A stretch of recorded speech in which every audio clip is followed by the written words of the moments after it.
कल्याण के सूबेदारवाड़ा school में पर्यावरण अनुकूल रंग पंचमी मनाने के उद्देश्य से एक कार्यशाला आयोजित की गई। इस कार्यशाला में प्राकृतिक रंगों के बारे में जानकारी दी गई और सूखी रंग पंचमी के महत्व को समझाया गया। साथ ही पर्यावरण अनुकूल रंग बनाने के तरीके पर भी प्रशिक्षण प्रदान किया गया। कल्याण के सूबेदारवाड़ा स्कूल में पर्यावरण सतर्कता मंच और सूबेदारवाड़ा कट्टा के संयुक्त प्रयास से एक विशेष कार्यशाला आयोजित किया गया। इस कार्यशाला का मुख्य उद्देश्य था लोगों को प्राकृतिक रंगों के महत्व और उपयोग के प्रति जागरूक करना। हर साल होली और रंग पंचमी के दौरान पानी की भारी बर्बादी होती है। साथ ही रासायनिक रंगों से शरीर और पर्यावरण पर बुरा असर पड़ता है। इस समस्याओं से बचने के लिए पर्यावरण अनुकूल रंगों को अपनाने की ज़रूरत है। कार्यशाला में विशेषज्ञों ने घर पर ही प्राकृतिक रंग बनाने की प्रक्रिया सिखाई। नमस्कार, मी रुपाली शाहीवाले, पर्यावरण दक्षता मंडळाची कार्यकर्ती आहे। आज आम्ही सूबेदारवाड़ा कल्याणच्या शाळेमध्ये आहोत आणि 5वी आणि 6वीच्या विद्यार्थ्यांना नॉर्मल आपल्या घरामध्ये ज्या काही आपण फुलं पानं जे वापरतो त्याच्यापासून नैसर्गिक रंग कसे तयार करू शकतो।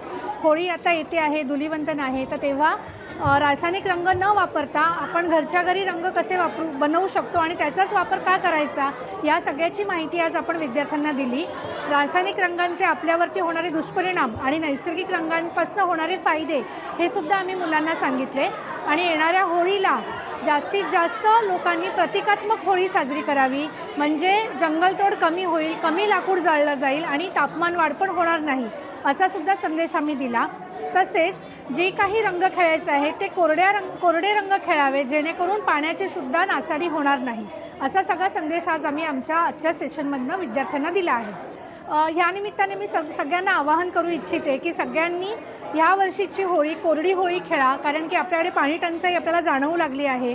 पाण्याचा वापर कमीत कमी करता येईल, पाण्याचा नासाडी कमीत कमी करता येईल असं बघूयात।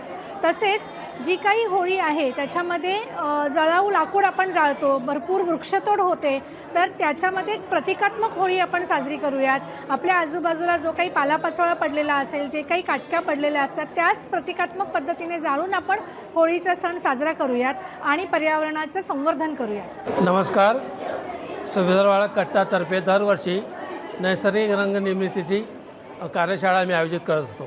यावर्षी सूबेदारवाड़ा हायस्कूलमधील जवळपास 150 विद्यार्थ्यांची आम्ही निर्मितीची कार्यशाळा आम्ही आयोजित केलेली आहे। या कार्यशाळेचा उद्देश असा आहे की मुलांनी नैसर्गिक रंगाचा वापर करावा। केमिकल रंग वापरून आपण शरीराची हानी करून घेतो, पर्यावरणाची हानी करून घेतो। यासाठी ही जनजागृतीसाठी ही कार्यशाळा आम्ही आयोजित केलेली आहे। या कार्यशाळेतून सर्व पालकांना, मुलांना आणि गावातील रहिवाशांना आम्ही आवाहन करतो आहे की या चालू वर्षापासून कोणीही झाडाची कत्तल करू नये, नैसर्गिक रंग वापर करावा, केमिकल रंग वापरून हानी करायची नाही, हे आम्ही सर्वांना यावर्षी सर्व मुलांनी संकल्प केलेला आहे। त्याप्रमाणे सर्व मुलं आपल्या पालकांना आणि याच्या रहिवाशांना याची माहिती देणार आहे।